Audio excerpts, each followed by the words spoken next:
అక్కడ మన తెలుగువాడు ఒకడు ఉన్నాడండి. ఆంధ్రప్రదేశ్ నుంచి వచ్చి బళ్ళారిలో స్థిరపడిన గ్యాంగ్ ఉంటారే, మనవాడు ఒకడు, మీ అందరి ఆలోచనలు తప్పే, హనుమంతుడు మా తెలుగువాడు అన్నట్టు. ఏంటంటే తన పని తాను చేసుకోవడం మానేసి ఎదుటి వాళ్ళ పనిలో వేలెట్టి దానికోసం సొంత డబ్బులు ఖర్చు పెట్టుకుని సముద్రాలు దూకేసి రాక్షసులతో కూడా యుద్ధం చేసి కొంపలంటించేవాడు ఎవడన్నా ఉంటే తెలుగువాడు ఒక్కడే. ఇంత సాహసాలు తెలుగువాడు తప్పితే ఎవడు చూడు హనుమంతుడు చేసాడు. స్వభావాన్ని బట్టి ఆలోచించాలయ్యా.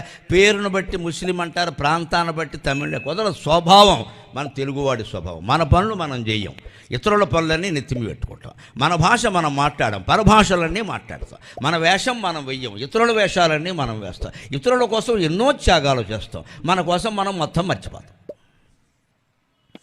ఈ జబ్బు మావాళ్ళు ఒక్కడికే ఉంది. మీరేమనుకోకపోతే హనుమంతుడు మావాడు అంటే నీకే ఓటేసాం పో, హనుమంతుడు తెలుగువాడే అన్నారు.